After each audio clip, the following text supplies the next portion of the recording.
her speech, How to Fly, Melissa.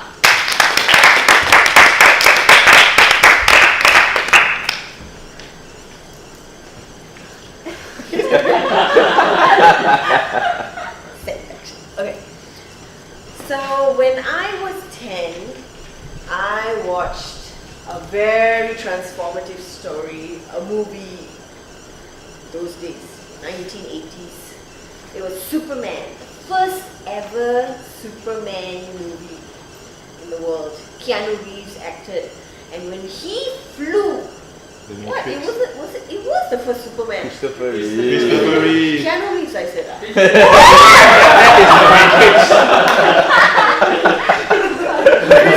Reeves.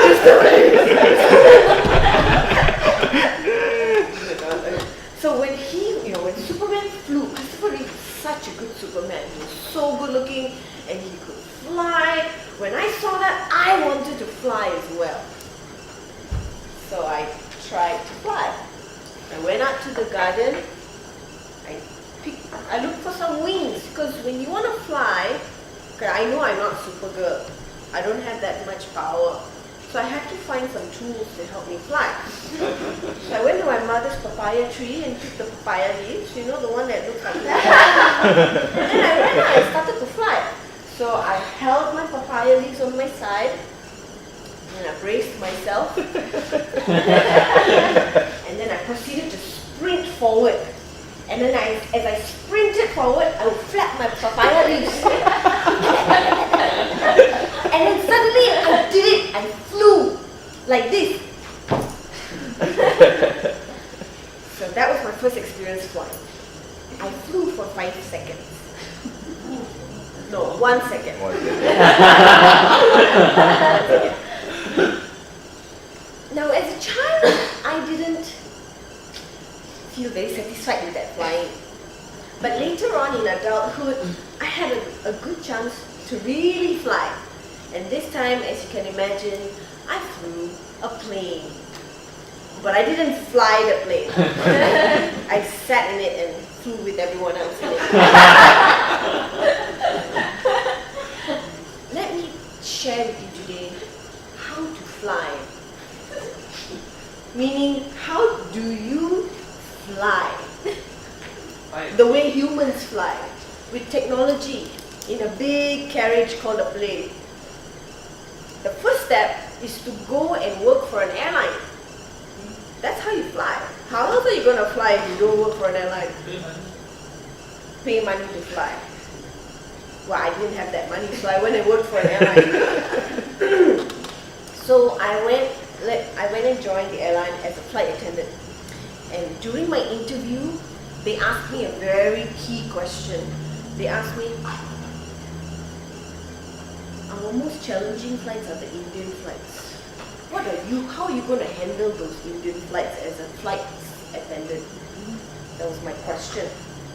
So I said, well, they also said that Indian flights are very difficult because Indian customers are so demanding. Right? You will know about this, Kanta. As a Sri Lankan, yeah, I agree. Humor me, why don't you? But okay. So I said this. I said, well, you see, my mother is Indian. She's a very demanding customer. When I see an Indian demanding customer, I will remember my mother. I will imagine that they are like my mother, and I will treat them with the love and respect that they deserve. That got me the job to fly. So I got to fly because of that interview. Now, that was before flying. During the flying, I had a lot of adventures in the aircraft. Flying 35,000 feet above air and balancing food and drinks is not easy. I have become, from a very clumsy little girl, I've grown up into a pretty confident girl who can balance a few trays in her hand walking in the aisle. Now let me give you a few tips about when you're flying as a service crew and you're flying, especially on Indian flights. As you walk down the aisle, if someone asks you for water, water. That's how they say water. If someone asks you for water, you don't just give one water to that person. We have a special tray. Our tray can fit 15 plastic cups. If you take one plastic cup on that tray and you go out to the aisle, 10 people are going to disturb you. So, when one person asks you for water, you have to prepare your cups. 15 cups, and if it's a full flight, you have to stack you have to stack your tray into like 3 layers, so you have 45 cups. And then you can carry that, and you can walk, and I rest assured, by the time you get back to the galley, they'll all be gone. All 45 of them. That was how I flew.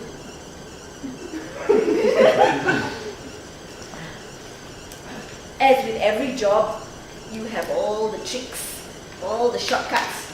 Us stewardesses also had all the tricks and the shortcuts. And that was one of them. Yeah, I'm so proud to tell you. Best practices. Now that I finished flying, I'm not flying anymore. I'm grounded, but I tell you what, I'm still flying. You know what? Every day I'm high. Every day I'm on painkillers. I'm not kidding you. You know why? That job really broke my back. I had to help people with their bags, and in the meantime, I also had problem with my own back. That was a pun. Okay. So now every day I have to be on painkillers because I have this herniated disc. I know, life is hard. Don't fly. You don't want to fly. So ladies and gentlemen, today I've shown you how to fly. Join the airline. Balance a few cups or so in the aircraft. And after that, take some painkillers.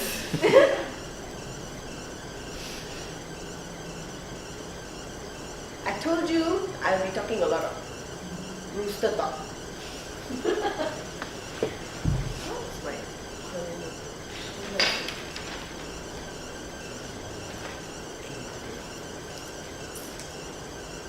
Can somebody give me an idea for conclusion? Thank you very much. Thank you.